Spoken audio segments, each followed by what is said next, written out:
기독론 있죠. 네, 기독론. 네. 여기. 기독론 하면 예수님에 대한 신앙 기독론을 하는데 제가 전도사 때 주일학교 담당 전사로 들어갔었어요. 들어가서 120명 된 학생들과 같이 공부하고 학생들은 120명인데 교사는 45명 됐었거든요. 이 교사들은 하고 싶은 열정은 있었는데 부응이 안 되는 거예요. 그런 수가 한 4, 5년 계속 진행되어 있었습니다. 근데 주일학교뿐만 아니라 학생회도 그러고 청년들도 그러고 어른들도 그러고 한 4, 5년 동안 교회가 침체되어 버린 거예요. 그때 제가 들어갔죠. 전사 때가 제가 39살 때인데 그때 갔더니 장로님이 저를 만나자고 해요. 다방에서 따로 만났어요. 전사님 나를 만나냐 하냐 했더니 그 장로님 나보다 2살 아래였거든요. 다름이 아니고 우리 교회가 지금 4, 5년 동안 침체되어 있습니다. 그렇기 때문에 우리 교회를 살려야 되는데 다른 방법이 없습니다. 전사님 힘을 써내세요. 사실 저 말고도 남자 전사가 4명 있었어요. 여자 전사가 1분 있었고 교회가 한 400명 되니까요. 근데 목사님과 어느 한 장로님과 처음부터 시작했던 장로님도 그분과 갈등이 생겼고 아마 이전 때부터 갈등이 있었던 것 같아요. 갈등이 생겼고는 그것이 몇 년간 끌으니까 목사님들은 축 처져갖고는 금요일날 철야배도 없어져버리고 없었어요. 새벽 예배만 간단하게 하는데도 새벽 예배도 규모 없이 이렇게 했었고 그 장로님은 나왔다 안 나왔다 나와서는 한바탕 교회 훑어보고 흉 하고 그냥 가버리고 그러니까 아주 참 분위기 안 좋았었죠. 그때 주일학교 제가 담당해서 시작하게 됐는데 한 3개월 갔나요? 갔더니 목사님이 학생도 맡으라 하더라고요. 학생이 맡았죠. 학생이 맡아서 일하기 시작하는데 학생들 한 30명, 25명 내지 30명 모이는데 그 학생들은 토요일날 모였었어요. 토요일날 모여서 설교하면서 그들이 설교라기보다도 참 제가 그때는 서툴기 때문에도 신학적인 것도 부족하고 그래서 이들에게 뭘 가르칠까 하다가 이 기독론을 가르쳤거든요. 기독론을 가르치면서 왜냐하면 예수님을 분명히 알면 그들이 영이 달라지거든요. 맞아. 아무리 교회를 오래 다니도 예수님 누군가 모르고 그렇게 하다 보면은 헤매게 돼서 또 오래 다니도 그래서 그들에 대해서 예수님에 대해서 분명히 가르치기 위해서 조직신학을 가르치기 시작했어요. 그 중에 이 기독론을 가르쳤더니 애들이 눈이 떠지기 시작하더니 3개월 되니까 60명이 되어버린 거예요. 학생회가. 60명 되고 막 학생애들이 사나고 북적북적하고 또 주일학교는 자꾸 여름 성경학교 때까지는 그대로 있다가 여름 성경학교 되어서 한 50명 전도가 되었고 또 그 다음에 되니까 1년 만에 240명이 되더래 꼭 배가 됐어요.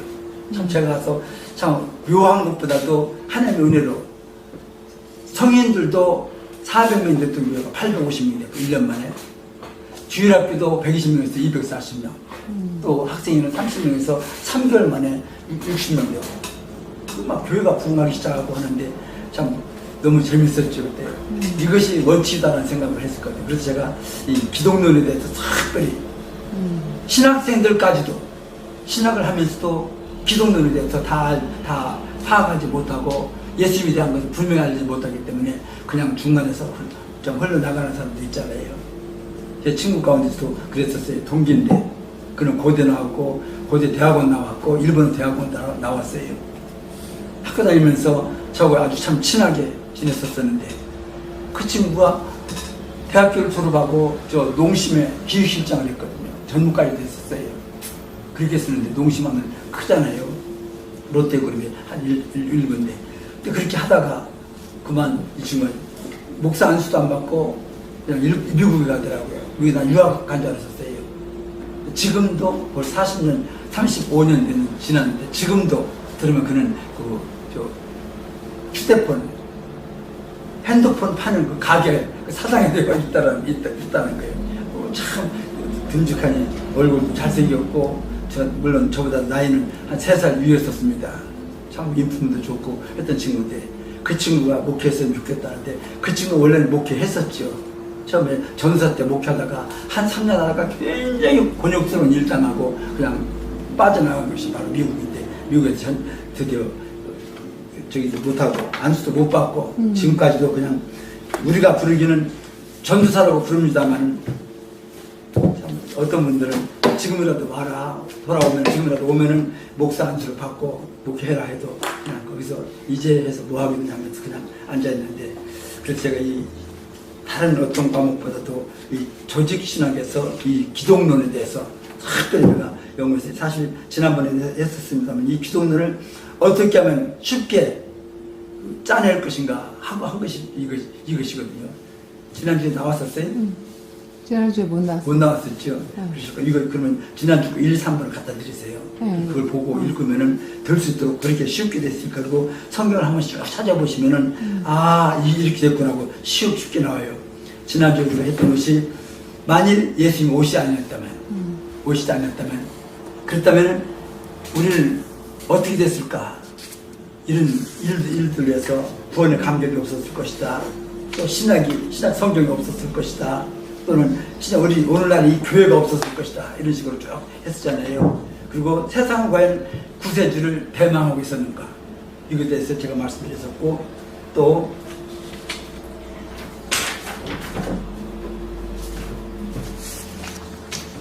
오늘 세 4번, 번째로서는 과연 예수님은 누구신가? 예수님 누구신가? 세 번째 그렇게 했었잖아요. 오늘은 이제 예수님은 어떤 분인가? 라는 것에 대해서 이제 사실 예수님에 대한 논란들이 많이 있었습니다. 소위 신학을 했던 분들까지도 이것에 대해서 이제 논란들이 기곤 했었었죠.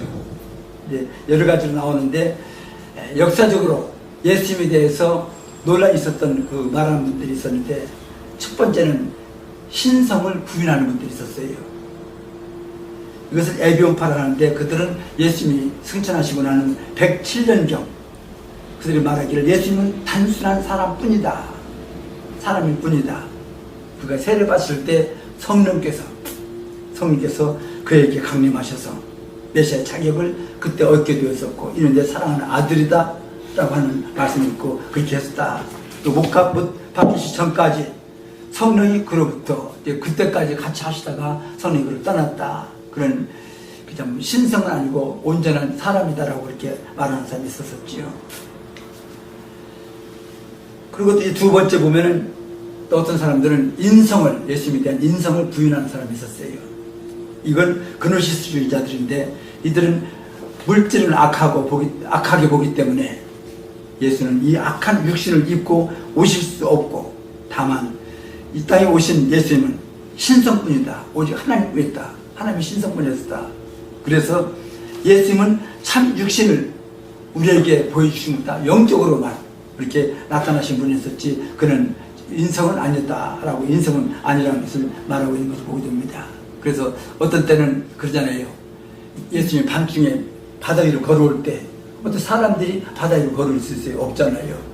걸어올 때 베드로가 주시니까 그럼 나도 걷게 해주세요 하잖아요. 그래 오라 하니까 걷다가 물에 빠지기도 했었습니다만, 그래 물에 빠지는 그 베드로를 보면서 그 예수님이 걸었던 그곳은 바다라는 분명히 우리에게 알려주잖아요.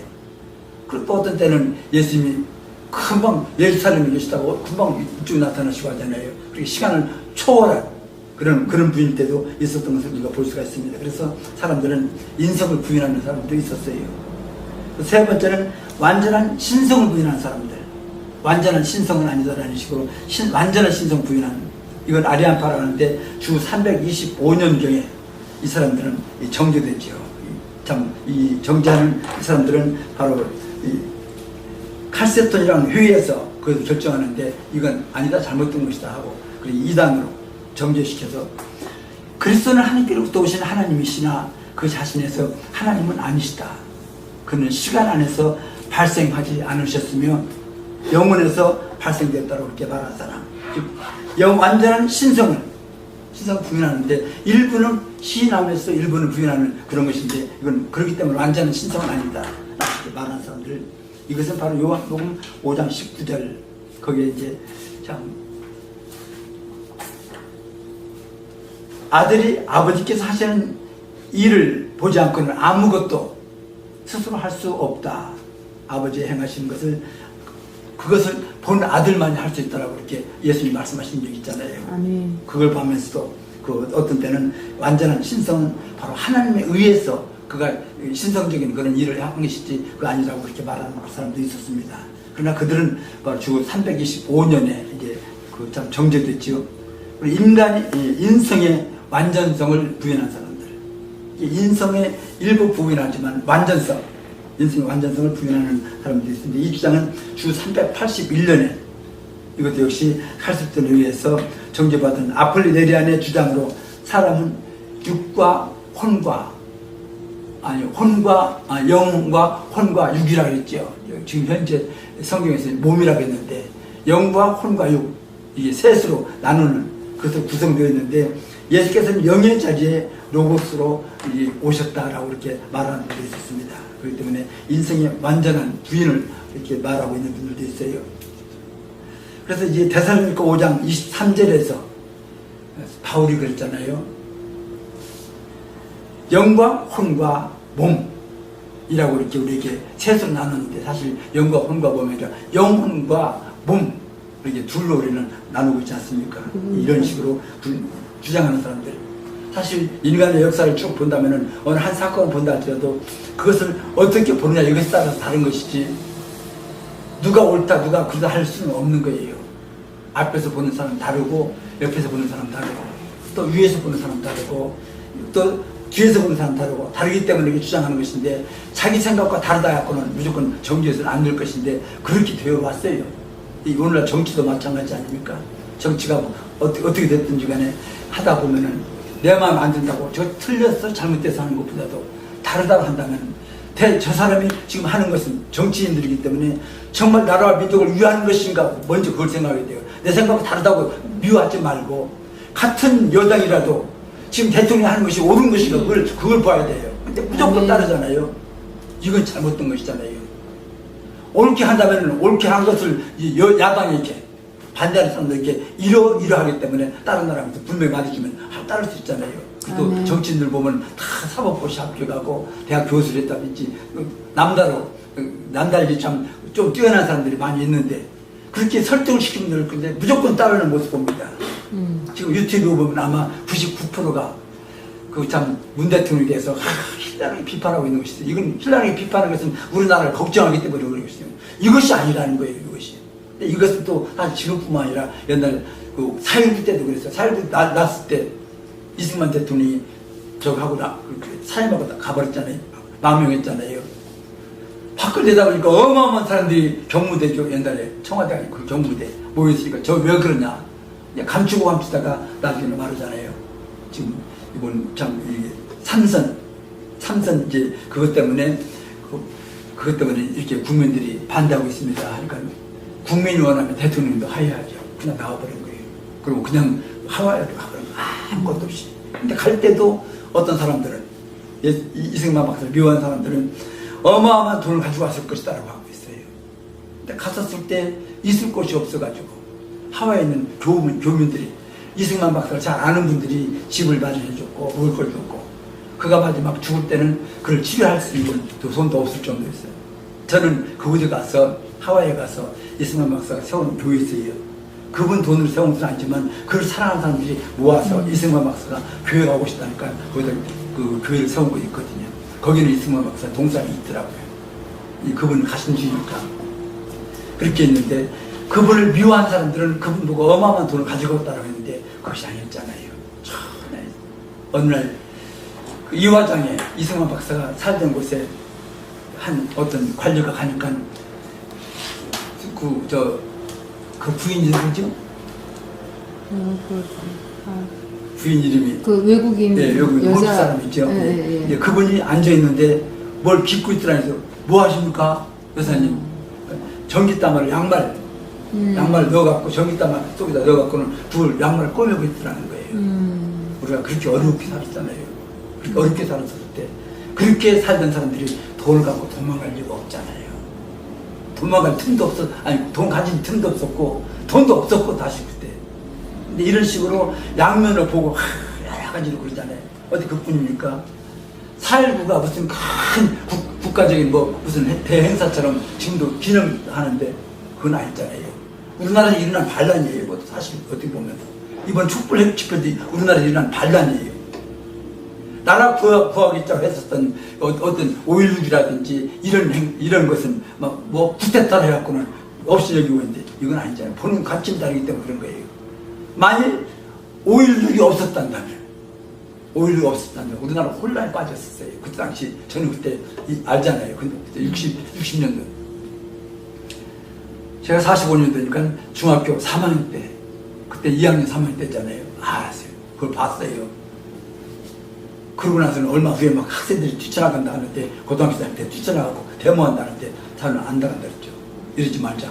이러면 안 된다고 저는 앉아서 그냥 이모님에서도 앉아보고 있었고 그리고 뛰어나가고 한 적이 있었었는데 참 5.16 때 그걸 반대한 사람들 있었었지만 그러나 그것이 없었다면 하는 생각도 해보지. 근데 그것도 아직도 구태타를 하는 사람도 있어요. 관점이 다르니까. 마찬가지로 예수님을 보는 관점도 달랐던 거예요. 인간성, 인성으로, 신성으로, 완전 인성으로, 완전 신성으로 이런 식으로 보는 사람도 많이 있었죠. 근데 여기서 다섯 번째 보니 두 성품의 분리시도, 즉 두 성품 분리시. 네트리안파는 주 431년에 그 감옥, 감독직에서 파면된 사람, 파면된 사람인데 신적 인격과 인적 인격이 있다는 거죠. 그래서 예수님께서는 인성과 신성이 있으나 그 성의 진정한 유기적 연합을 부정하고 있다는 거. 진정한 하나님이고 진정한 인간이지만 그러나 유기적으로 하나이지는 않았다는 식으로 말하고 있어요. 왜 그렇게 했는지는 그분만이 알고 있는 것이죠. 뭔가 느꼈기 때문에 그렇게 했겠지요. 이걸 주장하는 분도 기도 많이 했을 거예요. 아마 여기 계신 분도 우리 최 목사님도 그렇지만 저거 할 거예요. 우리가 그 성경 설교를 준비하다가 보면은 그 주석이라든지 주에서 보면은 이게 안 맞으면 또 딴 거 보잖아요. 어떤 때는 저는 5권의 주석책을 내놓고 그걸 다 보다가 아, 이것이다. 딱 할 때 그걸 따라서 다른 건 집어넣고 하거든요. 근데 이것도 내가 옳다라고 했는데 이것도 다른 부분에서는 다른 주장을 하는 거 있어요. 그렇기 때문에 거기서 이제 아 이것이 맞다 저것이 맞다라고 이렇게 해왔는데 사실 여러 가지로 그분들은 그만큼 되기까지 기도하면서 준비했을 것이 생각되거든요. 아치는 우리는 이와 같이 두 성품의 분리시도 진정한 신적 인격과 인적 인격을 가지고 있지는 않다라고 했었던 것을 이것을 보는데 한 성만 긍정하고 한 성만 부정하는 그런 일들이 있었는데 이건 유티키안파라고 해서 이 사람들은 451년 이 판은 정제되죠. 이건 아니다. 잘못된 것이다. 이를테면은 오늘날 우리로 한다면은 이단이라고 그렇게 그들이 신학적으로 이단이라고 취급받은 사람들이에요. 지금도 우리나라에서는 이단자가 나오잖아요. 사실 엊그저께는 이제 내가 가르치던 한 교수인데 이제 지금은 교수가 됐죠. 근데 그분이 전화와갖고는 하나님의 교회가 자기 교회 옆에 있는데 시골에 교회 옆에 있는데 그 교회는 교회가 얼마 전에 자기네 교회 세워질 때 같이 세워졌는데 자기네 교회는 아직도 20-30명밖에 안 된다는 거예요. 근데 그 교회는 그 같은 평수인데 벌써 몇 번 옮겨갖고는 커졌다는 거예요. 하나님의 교회가. 그러면서 왜 그 이단 교회인데 왜 그렇습니까? 라고 하면서 이거 뭔가 우리가 잘못 생각한 건 아니냐는 식으로 또 말하더라고요. 그래, 그것은 이미 우리가 하나님의 교회는 거기는 하나님 어머니라고 하잖아요. 어머니 하나님이라고 하잖아요. 어머니 하나님이라는 곳 물론 성경에도 한 군데 있습니다만 그건 잘못된 것이잖아요. 하나님 아버지지 어떻게 어머니 하나님이에요. 마리아가 혼자서 아기 낳습니까? 성령께서 잉태하기 때문에 낳잖아요. 근데 성령은 부인하는 식으로 해갖고 하나님은 어머니라고 이렇게 주장하는데 그래도 그 사람들이 모르더라고요. 그러니까 그들이 전달하는 방법이 있어요. 또 그대로 하나님의 교회 가보셨는지 모르겠습니다. 그들이 그 교회 가보면은 각 상탄 것이 교회가 똑같은 상막 표창이 머리 그릇이 쫙 둘러져 있어요. 그래갖고 어디에서 이런 상 받았다 우리는 이렇게 어마어마한 일을 한다 하면서 보여주고 있거든요. 세상 사람들 눈에 보이는 것, 손에 쥐어지는 것 이걸 보고 혹하잖아요. 그러듯이 몰리되는 사람들 그래서 그 마인드 많이 모인다 했고 그렇게 하지 마라. 신천지도 지금 마찬가지 아닙니까? 다 주가는 2만이 있는데도 불구하고 그들에게 그냥 몰려드는 사람들 14만 4천 명이 정수다라고 했는데 지금 20만 명 훨씬 넘는데요. 그럼 나머지 사람들은 어떻게 됩니까? 이들은 그 가눌 수가 없는 거예요. 지금도 약 300명 이상이 미국에 가서 그 전도하는데 어마어마한 사람들이 몰려든다는 거예요. 많이 모인다고 해서 성공했다고 하는 것은 아닙니다. 어떤 목사님은 참 나는 목회도 못하는데요 라고 하기 때문에 실패한 자가 아닌 것을 우리 기억해야 될 것입니다. 만일 세례요한에게 교회 하나를 주었어라고 한다면 뭐라 할 거예요? 그런 교회를 세워서 복음 전하는 자가 아니잖아요. 나는 광야 외친 자의 소리다 하면서 예수 그리스도만 참 중간은 그 일로 해서 예수님이 지나가실 때 참 저는 세상 죄를 지고 하는 하나님의 어린 양이다라고 하나님의 양이라고 이렇게 말함으로 해서 예수님 가실 길을 열어주는 자. 그래서 예수님 그 앞에 와서 세례 받으려고 할 때 내가 감히 세례 받아야지 어떻게 감히 세례를 줍니까? 그러니까 때가 지금은 내가 나에게 세례 줄 때라 하잖아요. 그때 물에 들어가서 세례를 받고 났을 때 그때 성령께서 비둘같이 내려오시고 위에서부터 목소리가 들려오잖아요. 이는 내 사랑하는 아들이다 라고 이런 식으로 우리가 하나하나 볼 때 지금 숫자상으로 성공했다 실패했다 하지 마세요. 언젠가 저는 말씀드렸습니다만 교회가 크다 해갖고 성공한 교회가 아니라 오히려 어려움 당할 때는 그 큰 교회를 통해서 오늘날 교회들이 어려움 당하는 일들을 보잖아요. 작은 교회들은 말없이 오직 복음만 전하고 있어요. 저는 엊그제가 아니라 지난 토요일 날이죠. 우리 교회에 있다가 나가는 분이 있어요. 저 일산동 갔기 때문에 멀리 못 오고 있는데 그 아들이 첫째는 딸이고 둘째는 아들.